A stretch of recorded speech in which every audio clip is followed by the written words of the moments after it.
Pada awalnya, hari itu berjalan seperti biasa di Hong Kong. Sampai tiba-tiba, tsunami terbesar dalam sejarah menerjang kota dengan begitu cepat. Dalam sekejap, air bah membanjiri jalanan dan memenuhi gedung-gedung di kota. Orang-orang langsung panik dan berlarian, mencoba mencari tempat aman untuk bersembunyi. Tapi sayangnya, air bergerak jauh lebih cepat dibanding mereka. Hanya mereka yang berhasil naik ke lantai yang cukup tinggilah yang bisa selamat. Sementara dalam hitungan jam, sebagian besar penduduk Hong Kong kehilangan nyawa mereka. 5 tahun telah berlalu sejak kejadian itu, tapi Asya masih sering dihantui oleh mimpi buruk tentang ketakutan yang ia rasakan di hari itu. Namun setiap pagi, Asya berusaha keras untuk menyimpan rasa takutnya dan tetap melanjutkan hidup demi bertahan. Saat ini, Asya tinggal di sebuah gedung tinggi yang sudah tidak terawat dan setengah runtuh. Ia memanfaatkan tumpukan sampah di sekitarnya untuk menyembunyikan barang-barangnya agar tidak mudah ditemukan oleh orang-orang yang berniat jahat. Selama bertahun-tahun, Asya terus mencari barang-barang yang bisa berguna, terutama untuk mendapatkan air bersih. Ia pun membuat banyak tempat persembunyian di apartemennya, seperti lubang kecil di bawah bantalan sofa. Setiap pagi, ia naik ke atap untuk mengambil air bersih dari stok rahasianya yang sudah ia sembunyikan dengan sangat hati-hati. Sambil menikmati secangkir teh, ia mendengarkan radio. Ada pesan rekaman yang berulang kali memberitahu tentang tempat perlindungan milik pemerintah yang menyediakan persediaan. Tapi Asya selalu mengabaikannya dan lebih memilih untuk mendengarkan musik. Ia sangat berhati-hati, bahkan saat mendengarkan radio pun ia selalu memakai headphone agar tidak menimbulkan suara yang bisa menarik perhatian orang lain. Setelah itu, ia menggunakan handuk untuk mengumpulkan embun pagi, lalu menuangkannya ke dalam botol-botol air yang ia simpan. Ia juga rutin mengukur jumlah air yang tersisa di setiap botol untuk memastikan persediaannya masih cukup. Tapi belakangan ini hujan sudah lama tidak turun dan hal itu membuatnya semakin khawatir. Setelah semua pekerjaannya selesai, ia duduk menikmati mie instan. Saat mengunyah, pikirannya melayang ke masa lalu, mengenang restoran-restoran indah dengan makanan lezat yang dulu sering ia datangi bersama teman-temannya. Kemudian, Asya mengambil teropong dan mulai mengawasi keadaan di sekitarnya. Dari tempatnya, hanya puncak-puncak gedung sajalah yang terlihat menyembul di atas air. Sesekali, gedung-gedung itu roboh satu persatu, menyisakan puing-puing yang perlahan tenggelam. Selain mengawasi keadaan sekitar, Asya juga memastikan bahwa beberapa tetangga yang masih selamat tetap berada di apartemen mereka. Tiba-tiba matanya menangkap sesuatu yang mengapung di air. Ya, ada sebuah kotak di sana. Tanpa pikir panjang, ia buru-buru menuju jendela lain tempat ia memasang alat semacam tombak rakitan yang biasa ia gunakan untuk mengambil barang-barang dari air. Dengan sekali tembak, Asya berhasil menangkap kotak itu. Tapi saat ia mencoba menariknya masuk, ada sesuatu di dalam air yang menariknya ke bawah. Tarikan itu begitu kuat hingga membuatnya terbentur pinggiran jendela, melukai tangannya. Meski lengannya terasa sakit, Asya mengabaikannya dan terus menarik kotak itu sekuat tenaga.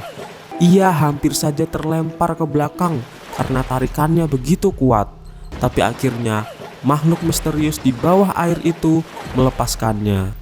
Setelah berhasil membawa kotak itu masuk, tiba-tiba ombak besar menghantam jendela seperti balas dendam dari makhluk yang ada di dalam air.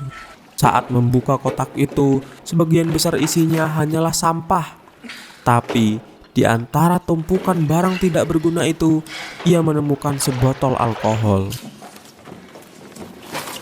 Saat kembali menuju atap, langkah Asya terhenti di depan sebuah pintu di ujung koridor. Ia hanya terdiam, menatapnya dengan ekspresi yang jelas menunjukkan bahwa sesuatu dari masa lalu masih membebaninya. Namun, ia segera mengalihkan pikirannya dan melanjutkan perjalanan. Di atas atap, ia menggunakan alkohol itu untuk membersihkan lukanya. Setelah membalutnya dengan kain, ia mengambil sedikit alkohol untuk diminum, berharap bisa menghilangkan rasa sakit yang tersisa. Menjelang malam, suara teriakan terdengar dari luar. Asya mengintip keluar dan melihat dua perahu berisi kelompok penjara yang ganas. Mereka telah turun dan mulai menyerang para tetangganya. Di sisi lain, ia juga melihat seseorang di atap gedung seberang sedang menatap ke arah bangunannya. Dengan cepat, Asya bersembunyi selama beberapa detik sebelum kembali mengintip untuk memastikan situasi. Begitu menyadari bahwa para penjara itu mendekat ke gedungnya, Asya bergegas turun. Ia dengan cepat menyembunyikan semua barang-barang yang ia gunakan sehari-hari, menutupi kasurnya, bahkan menebarkan sedikit debu dan kotoran ke lorong agar tempat itu terlihat tidak dihuni. Setelah semuanya tampak seperti ruangan kosong yang terbengkalai, Asya menyelinap ke balik dinding palsu di dalam lemari. Ia menahan napas, memastikan untuk tetap diam saat para penjara masuk dan mulai mengobrak-ngabrik ruangannya, mencari makanan, bahkan sampai membuka lemari tempat ia bersembunyi. Untungnya, mereka tidak menemukan apapun yang mencurigakan.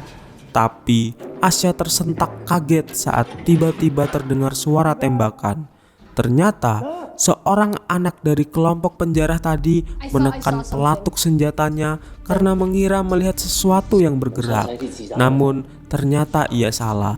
Begitu para penjara tadi pergi, Asya terjatuh lemas dan menangis lega. Ia berusaha menenangkan dirinya dengan mengingat kenangan indah dari masa lalu. Sebelum bencana itu terjadi, Asya baru saja mendapat seorang saudara tiri. Ia sempat mengajaknya keluar untuk makan malam bersama sebagai usaha agar mereka bisa lebih akrab.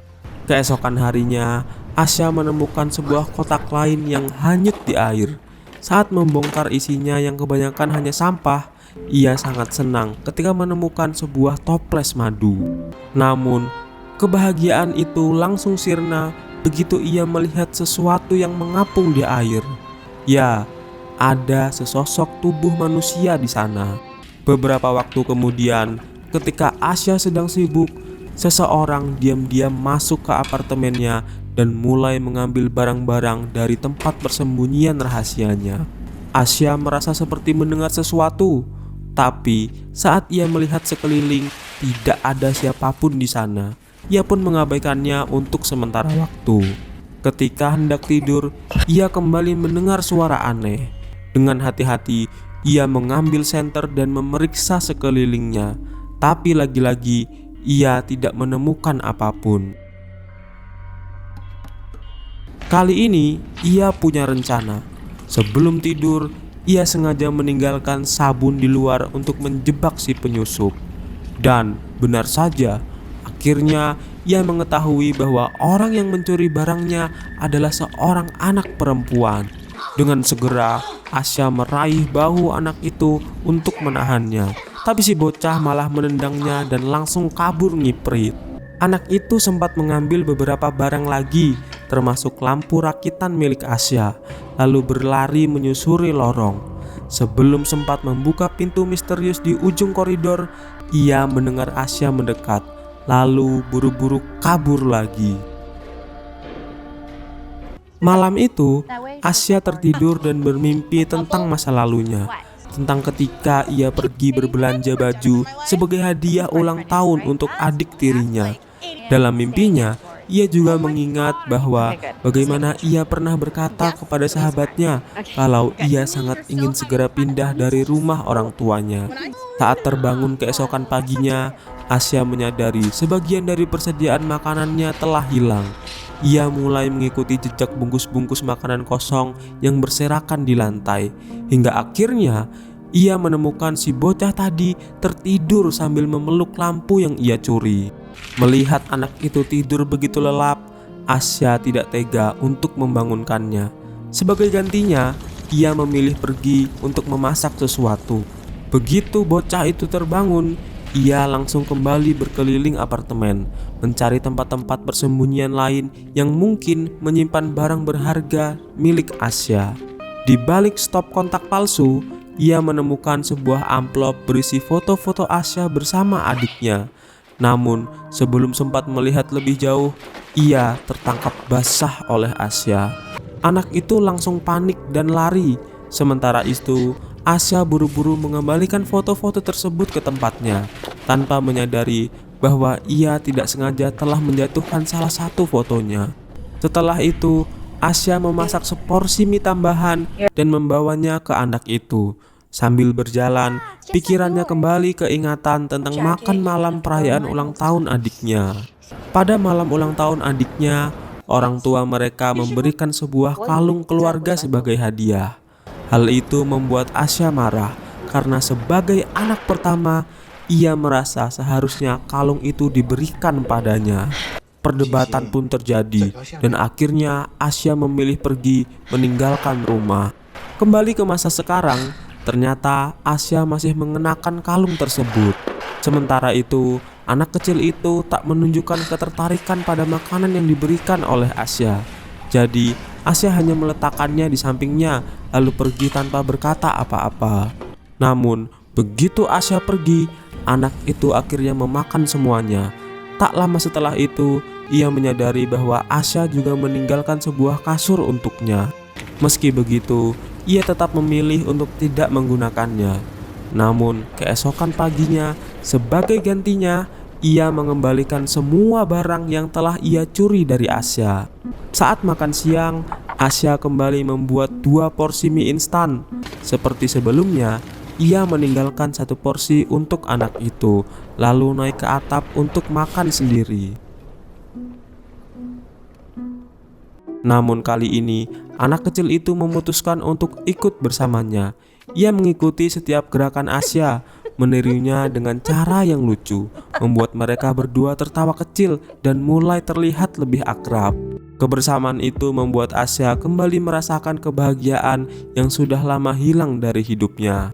Saat malam tiba, anak itu akhirnya mau menggunakan kasur yang Asya tinggalkan dan tidur di sebelahnya. Namun, tak lama kemudian, ia mulai menangis pelan dan mencoba menyembunyikannya. Melihat hal itu, Asya menenangkannya dan mengatakan bahwa tidak apa-apa untuk menangis dan merasa takut. Anak kecil itu mengaku bahwa ia sangat merindukan keluarganya, tapi ia yakin akan segera bertemu dengan ibunya lagi karena ia sedang membuat perahu untuk mencarinya.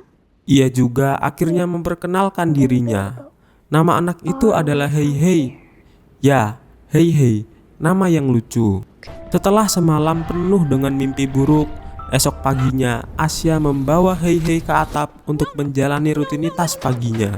Di atas sana, Hei Hei bermain-main dengan pintu dan tidak sengaja melepas lakban yang Asya gunakan untuk mengganjal kunci. Akibatnya, ketika pintu tak sengaja tertutup, mereka tak bisa membukanya lagi dari luar. Asya sempat kesal karena mereka terjebak, tapi Hei Hei dengan santainya menunjukkan bahwa ia bisa membuka kunci itu. Dengan cepat, ia berhasil membukanya kembali. Beberapa waktu kemudian, saat Asya sedang menyiapkan makanan, ia baru menyadari bahwa kalung yang dipakainya telah hilang. Namun, sebelum sempat mencarinya, ia mendengar suara mencurigakan. Ia mengintip keluar jendela dan melihat bahwa para penjara telah kembali.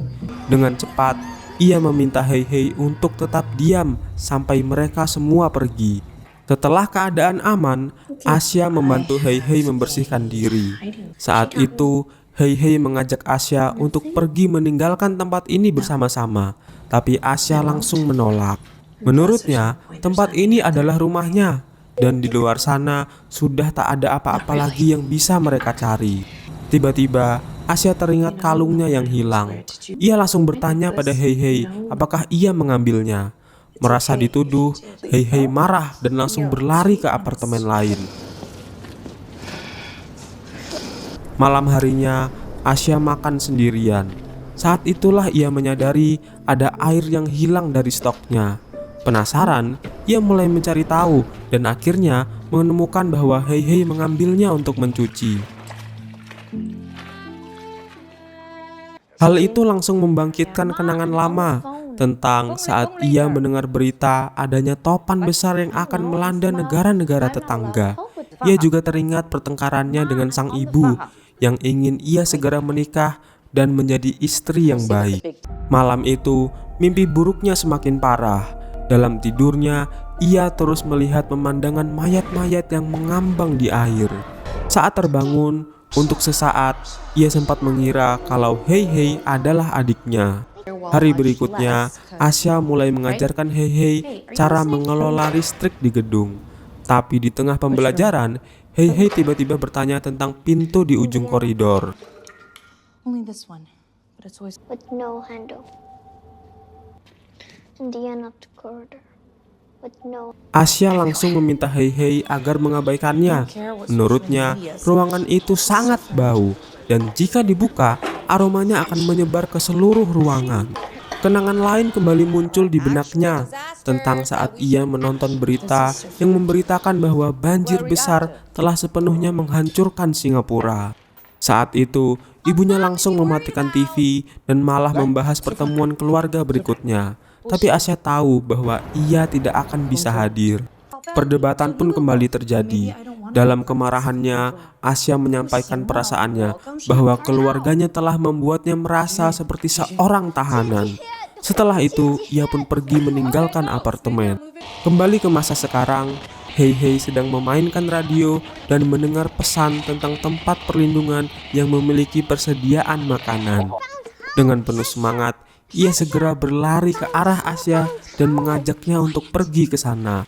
Tapi lagi-lagi Asya langsung menolak. Ia menjelaskan bahwa pergi keluar terlalu berbahaya bagi mereka. Mereka pun mulai berdebat, hingga akhirnya Hei Hei dengan kesal menyebut Asya sebagai orang yang pemarah dan judes sebelum meninggalkan ruangan.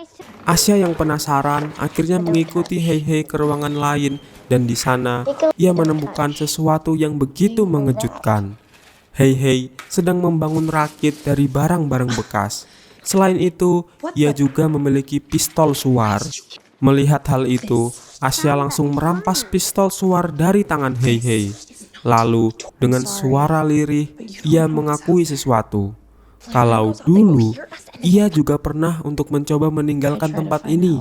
Namun dunia luar terlalu mengerikan untuk bertahan hingga akhirnya ia terpaksa kembali.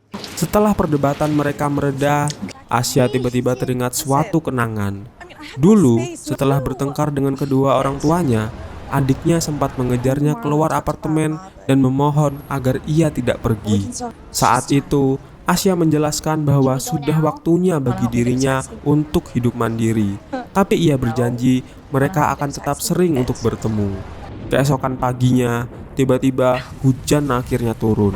Asya dan Hei Hei dengan cepat naik ke atap untuk mengumpulkan air sebanyak mungkin dan menyimpannya dengan rapi.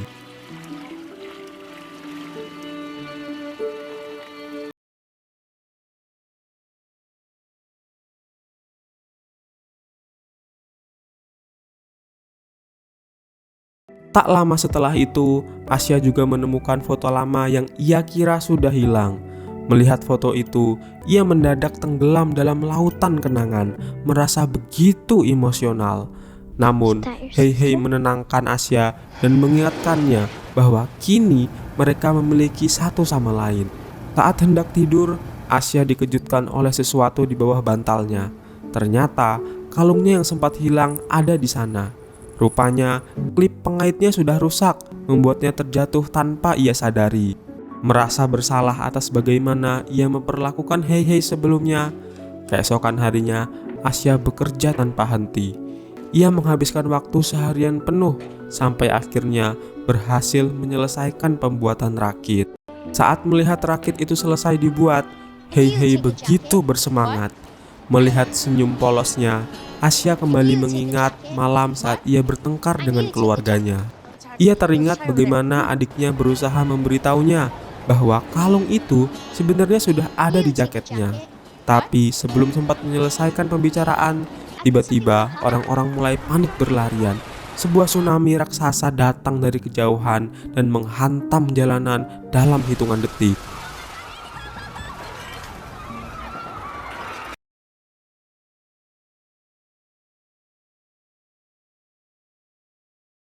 Beberapa waktu kemudian, Asya dan Hei Hei kembali mulai mengumpulkan persediaan yang mereka butuhkan untuk mempersiapkan rakit agar bisa segera pergi. Di tengah kesibukan itu, Hei Hei mendengarkan radio dengan headphone. Namun, tanpa sengaja headphone-nya terlepas, membuat musik yang sedang diputar bergema keras di dalam ruangan.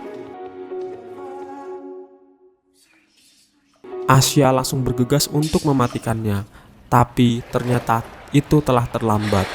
Dari kejauhan, mereka mulai mendengar suara para penjara yang kembali ke arah gedung. Merasa panik, Asya dan Hei Hei buru-buru menyembunyikan semua barang pribadi mereka secepat mungkin. Setelah itu, Asya segera mendorong Hei Hei masuk ke lubang persembunyiannya di balik dinding palsu di dalam lemari. Masalahnya, tempat itu terlalu sempit untuk mereka berdua. Oleh karena itu, Asya memutuskan untuk bersembunyi di dalam ruangan yang berbau menyengat. Tak lama kemudian, para penjara masuk lewat jendela.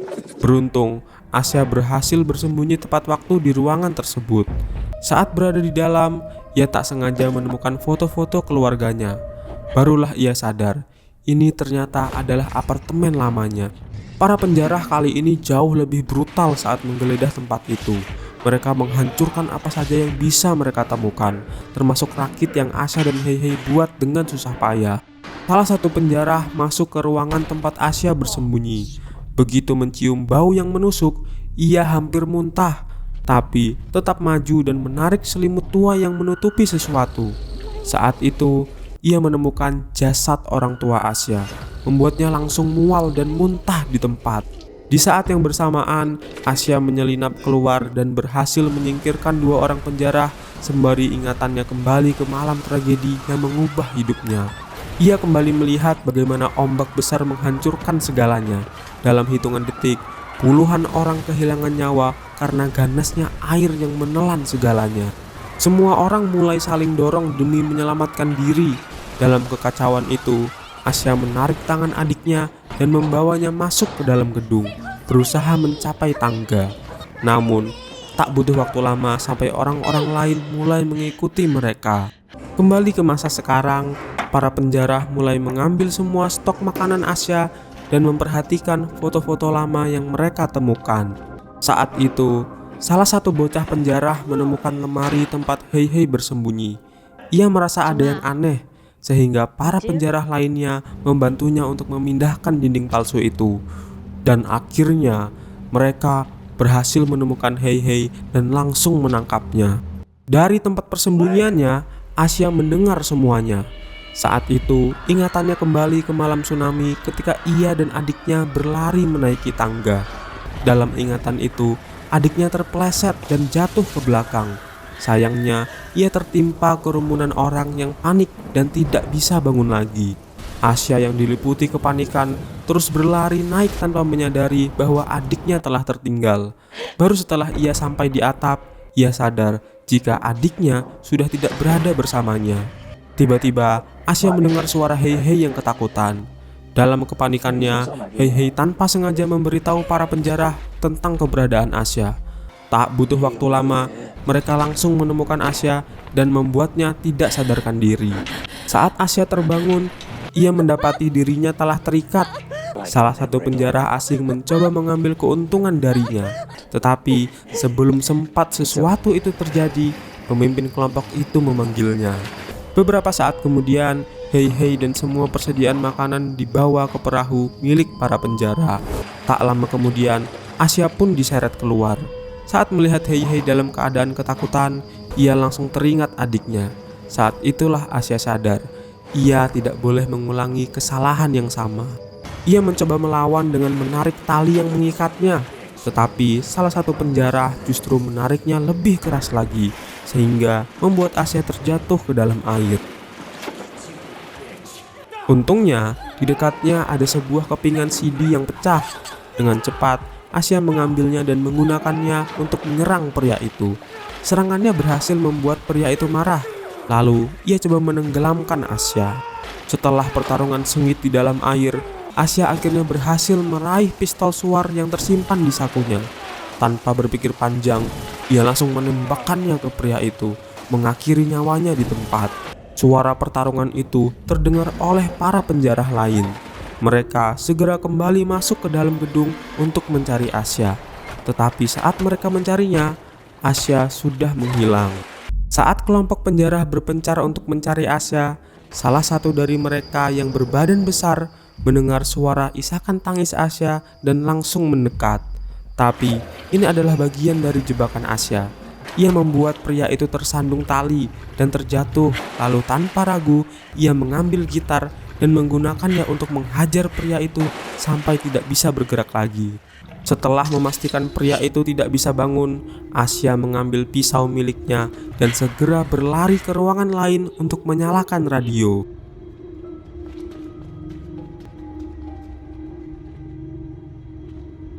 Tak lama setelah radio berbunyi, seorang penjara lain mendekat untuk memeriksa sumber suara itu. Saat masuk ke dalam ruangan, Asya melompat dari belakang dan langsung menusukkannya dengan pisau. Tapi ternyata tusukan itu tidak cukup untuk melumpuhkannya. Pria itu langsung melawan, mendorong Asya hingga terlempar ke atas kasur, lalu mencoba untuk mencekiknya. Dalam situasi terdesak, Asya meraba-raba dengan tangannya dan menemukan pisau yang tadi terjatuh. Dengan sekuat tenaga, ia menusukkan pisau itu berkali-kali hingga akhirnya pria itu kehilangan nyawanya. Sementara itu, penjara wanita juga mendengar suara dari ruangan lain.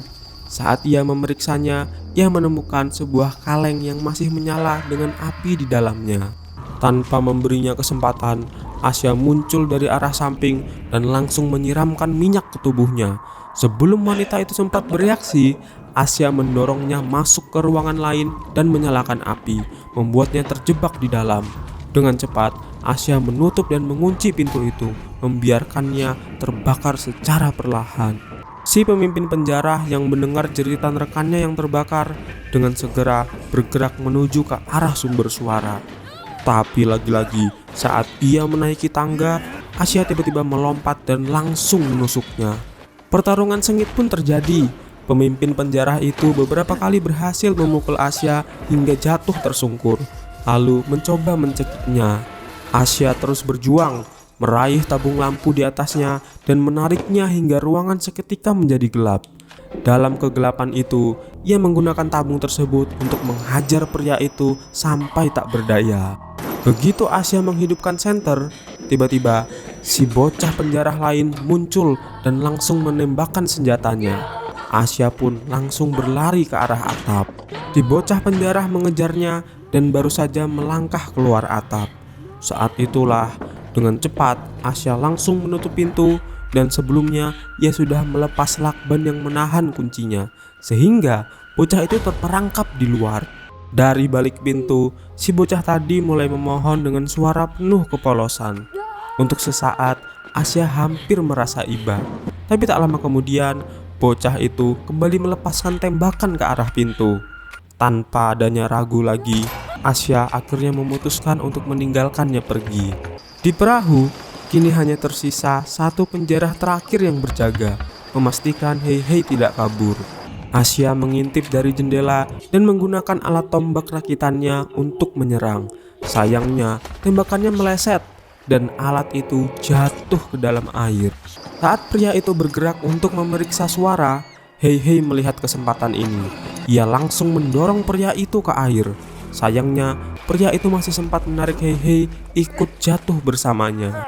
Melihat itu, Asya langsung meloncat ke dalam air tanpa berpikir panjang untuk menyelamatkan Hei-Hei.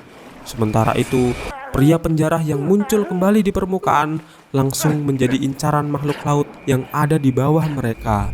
Setelah beberapa detik yang terasa begitu lama, Asya dan Hei-Hei akhirnya muncul kembali ke permukaan dalam keadaan selamat. Mereka berenang menuju perahu dan akhirnya mulai berlayar. Dengan semua persediaan yang ditinggalkan oleh para penjara, mereka yakin dapat bertahan sampai menemukan tempat perlindungan. Itulah akhir dari kisah perjalanan Asya dan Hei-Hei. Jangan lupa subscribe dan nyalakan notifikasinya agar kamu tidak ketinggalan konten-konten lainnya. Terima kasih telah menonton. Muah.